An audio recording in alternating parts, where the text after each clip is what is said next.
그 다음에 이제 두 번째 종류가 알파 차단제입니다. 자, 알파 차단제 약물은 뭐냐면 성분명에는 미니프레스, 하이트린, 카두라, 카르딜 같은 이런 약들이 있습니다. 자, 이 알파 차단제의 작용은 뭐냐면 바로 혈관 수축을 막습니다. 그래서 보통 혈관 수축이 올라가면 올라갈수록 혈압이 올라갑니다. 자, 그래서 혈관이 수축하면 혈압이 올라가기 때문에 혈관이 수축하지 않도록 막아줘야 된다는 거죠. 그래서 지금 보시면 말초 혈관에 작용하는 교감신경의 작용을 감소시켜서 혈관 수축 물질의 작용을 낮춘다는 겁니다. 자, 혈관이 수축하면 그만큼 혈압이 올라가기 때문에 혈관이 수축하지 않도록 작용하는 약을 먹는다는 겁니다. 그래서 결과적으로 말초 동맥이 확장이 되어서 결국은 혈관이 확장이 되면 그만큼 혈액이 잘 흐르겠죠. 그래서 혈관 내 저항을 낮추는 겁니다. 우리가 혈관이 좁아지면 그 저항이 올라가서 그 좁아진 혈액으로 피를 내보내기 위해서 심장이 그만큼 더 세게 박출을 해야 되거든요. 그런데 이렇게 말초 동맥이 확장되고 말초 동맥이 확장되면 그만큼 길이 넓어지니까 혈액이 어떻게 돼? 잘 저항 없이 거부감 없이 술술술 잘 흐르겠죠. 자, 그러면 혈압이 떨어진다는 겁니다. 그래서 이런 알파 차단체에 해당되는 약을 복용하는데 이때 이 주의사항 마찬가지입니다. 특히 카두라 또는 엑셀 서방정의 경우는 식거나 분할하거나 또는 분쇄하여 복용하지 않도록 있는 그대로 드셔야 된다는 겁니다. 그리고 분변 중 정제와 같이 생긴 것이 나올 수 있으나 방출 후 남은 껍질이니 걱정할 필요가 없다라는 겁니다.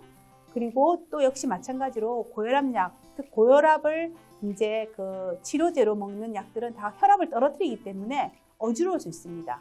그래서 어지럽고 휘청거림, 졸음 등이 나타날 수 있기 때문에 운전, 기계 조작 등한테 주의가 필요합니다. 그리고 두통이라든지 오심, 세압감 등의 부작용 등이 나타날 수 있습니다. 자, 그 다음에 이제 우리가 이제 어렵지만 한번 따라해 보겠습니다, 여러분. 안지오텐신 전환 요소 억제제라고 합니다. 자, 안지오텐신 전환 요소 억제제도 많이 쓰이는 약인데 이 약의 종류에는 성분명에는 카프릴, 그래서 캡토프릴이라고 하죠, 영어로는. 그리고 에날라프릴 또는 모엑시프릴, 끝에 보면 다 프릴로 끝나는 약들이 바로 보면 카프릴, 아날라프릴, 모엑시프릴 다 어떻게 돼요, 여러분? 끝에 프릴 끝났죠.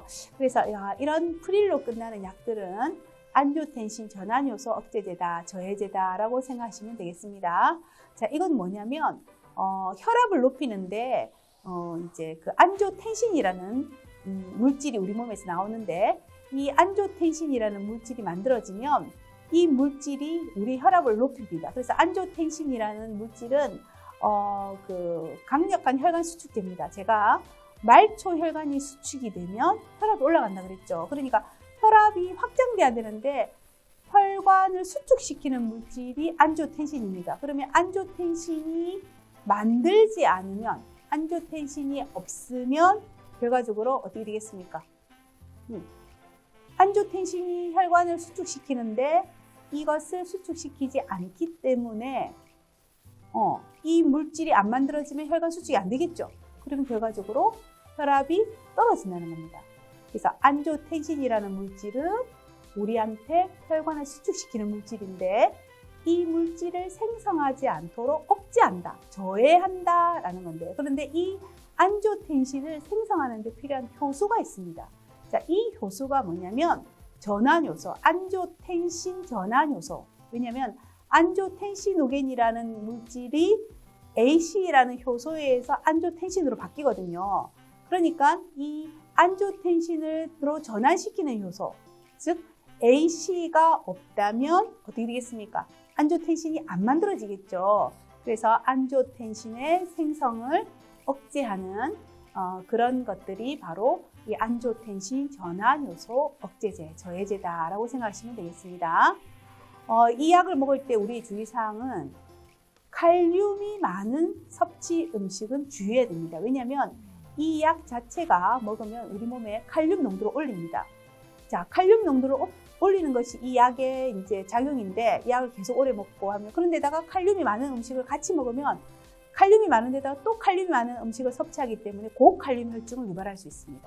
그래서 이런 안조텐신 전환요소 억제제에 해당되는 저해제에 해당되는 약을 먹을 때는 칼륨이 많은 음식은 섭취를 주의해야 됩니다.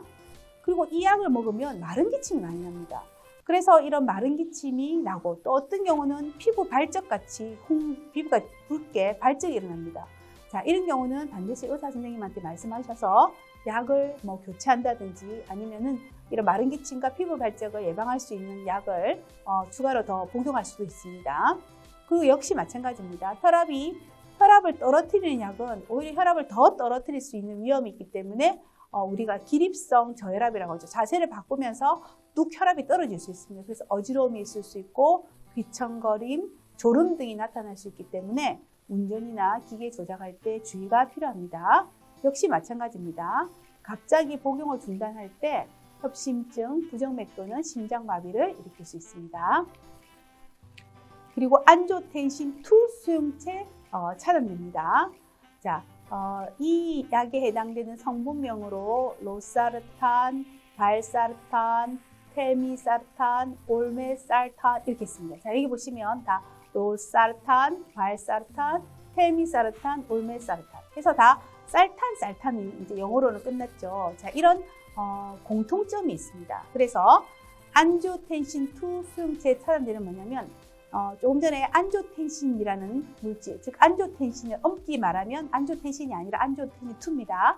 이 안조텐신2라는 물질은 강력한 혈관 수축제입니다. 자, 그러면 이런 혈관 수축을 일으키면 혈압이 올라간다기 때문에 우리가 안조텐신을 생성하지 않도록 하기 위해서 아까 전환요소 억제제, 그러니까 안조텐신 1이 안조텐신 2로 바뀔 때 필요한 요소가 전환요소인데 이 효소가 없으면 안조텐신 2가 안 만들어지는 거죠. 사실은 안조텐신 1이 안조텐신 2로 바뀔 때 필요한 효소가 AC라는 효소인데 이게 전환요소입니다. 그래서 우리가 먼저 본 이 약은 안조텐신 전환요소 저해제는 안조텐신 1이 2로 바뀔 때 필요로 한 효소가 지금 억제해서 안조텐신 2를 만들지 못하는 거였습니다. 자, 이제는 뭐냐면 안조텐신 2가 만들어졌어요. 하지만 이 안조텐신 2가 작용을 하기 위해서는 수용체를 만나야 됩니다. 자, 여러분 수용체라는 게 뭐냐면 열쇠와 자물쇠의 관계 한번 생각해 보세요. 우리가 문을 열려면 열쇠를 끼워서 돌리면 문이 열리는 것처럼 이 안조텐신 2가 작용을 하려면 이 안조텐신 2에 맞는 이제 수용체하고 결합을 해야만이 작용을 합니다. 그런데 이 수용체를 막으면 아무리 열쇠가 돌린다고 해도 문이 열리지 않는 것처럼 이 안조텐신 2 수용체를 차단하는 약을 먹여서 혈관 수축을 억제한다는 거죠. 자, 그래서 이거를 우리가 다른 말로 ARB라고 합니다. 그래서 성분명에는 뭐가 있느냐 하면 로사르탄, 발사르탄, 텔미사르탄, 올메살탄 이렇게 성분명이 있습니다. 그래서 작용은 뭐냐면 혈압을 높이는 안조텐신 2의 작용을 차단한다. 근데 안조텐신 2의 작용은 뭐냐면 혈관을 수축시키는 겁니다. 자, 우리가 항상 여러분 기억하셔야 됩니다. 혈관이 수축하면 혈압이 올라가고 심박동수가 빨라도 혈압이 올라가고 심장의 수축력이 올라도 혈압이 올라갑니다. 그러니까 지금은 이 안조텐신 2의 작용은 말초 동맥의 혈관을 수축시키는 것을 봉쇄한다. 즉 혈관을 확장시켜서 혈압을 떨어뜨린다는 거죠. 그래서 혈압을 높이는 특히 말초혈관을 수축시키는 안조텐신 2의 작용을 차단해서 결과적으로 혈압을 떨어뜨린다는 겁니다. 그럼 주의사항에는 뭔가 있느냐면 역시 이제 보시면 부작용 중에 마른 기침이 거의 없다라고 되어 있습니다. 자, 우리가 앞에 전환요소 저해제, 즉 안조텐신 전환요소 저해제에 해당되는 AC 억제제 저해제 같은 경우는 마른 기침이 있다고 그랬죠. 피부 발적도 있고 하지만 얘는 마른 기침이 거의 없습니다. 그래서 마른 기침으로 힘들어하는 그런 환자는 이제 안조텐신 전환요소 AC 저해제에서 안조텐신 2 수용체 차단제를 복용하게 된다는 겁니다. 그 다음에 이제 심장 보호 효과가 있어서 만성 심장 질환 환자의 효과가 좋다라는 겁니다. 그 다음에 칼륨이 많은 식품의 섭취를 주의해야 된다. 자, 그래서 역시 마찬가지입니다. 안지오텐신 투수용체 차단제도 우리가 칼륨을 높일 수 있습니다. 그런데다가 칼륨이 많은 식품을 같이 섭취하게 되면 결국은 고칼륨 혈증을 일으킬 수 있습니다. 그리고 또 이런 부작용으로 두통, 소화불량, 설사, 복통, 어지러움 등 이런 것들이 이 약을 복용해서 나타날 수 있는 부작용이니까 이런 증상이 나타나면 빨리 의사 선생님한테 말씀을 드려야 됩니다. 칼슘 채널 차단제에 대해서 살펴보도록 하겠습니다. 성분명에는 노바스크, 아달라트, 헬벤, 여러분 정말 많이 먹는 약 중에 하나가 바로 노바스크입니다. 자, 이 노바스크는 칼슘이 들어오는 것을 차단함으로 인해서 혈압을 떨어뜨린 작용이 있습니다. 역시 주의사항을 보시면 두통과 어지러움 등이 있을 수 있고, 그리고 특히 이제 자몽 주스를 일부 칼슘 채널 차단제와 섭취하면 약물의 혈중 농도를 높일 수 있기 때문에 약의 부작용의 위험이 큽니다. 그리고 안면 홍조, 잇몸 비대 등의 부작용과 간혹 발목 등의 부종이 오기도 하는데, 이때 이런 증상이 있으면 반드시 전문의와 상담하는 것이 필요합니다. 자, 다음은 이뇨제가 되겠습니다. 이뇨제는 말 그대로 소변량을 증가시킨다는 겁니다. 즉, 우리 몸에서 물을 많이 빼내는 약이라고 생각하시면 되겠습니다. 성분명에는 라식스, 아밀로이드, 알닥톤, 토랩 이런 약들이 있습니다.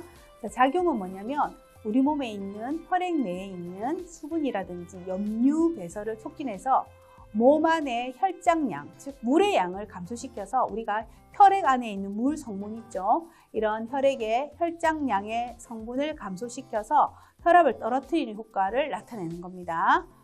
주의사항은 이 이뇨제를 자꾸 먹다 보면은 칼륨이라는 전해질이 감소하게 됩니다. 그래서 칼륨 전해질 불균형으로 인해서 저칼륨 혈증을 일으킬 수 있죠. 칼륨이 많이 빠져나가기 때문에 우리 몸의 칼륨의 농도를 떨어뜨릴 수 있죠. 자, 그래서 이때 칼륨이 떨어졌을 때, 저칼륨 혈증이 일어났을 때 우리 몸의 증상 중에 하나가 무기력감, 그리고 다리 경련, 피로감을 느낄 수 있습니다. 그리고 무조건 칼륨이 많은 음식을 섭취해서도 안 됩니다. 왜냐하면 또 일부 이뇨제는 칼륨이 축적되는 경우가 있습니다. 특히 위에 보시면 알닥톤 같은 경우는 칼륨을 보존하는 이뇨제입니다. 그러니까 어떤 이뇨제에 따라서 저칼륨 혈증이 일으키는지 여러분이 아시면 좋겠죠. 그래서 특히 이제 저칼륨 혈증을 일으키는 그런 이뇨제, 즉 라식스라든지 다이크로직 같은 그런 이뇨제는 과일, 야채를 많이 먹어야 됩니다. 그리고 또 당뇨 환자한테는 이 이뇨제가 혈당을 증가시킬 수 있습니다. 예, 그리고 역시 너무 이제 혈압이 떨어지면 졸음이라든지 어지러움증이 있을 수 있고, 그리고 정규적으로 체중을 측정해서 급속한 체중 변화가 있을 때는 반드시 상담을 해야 된다는 겁니다.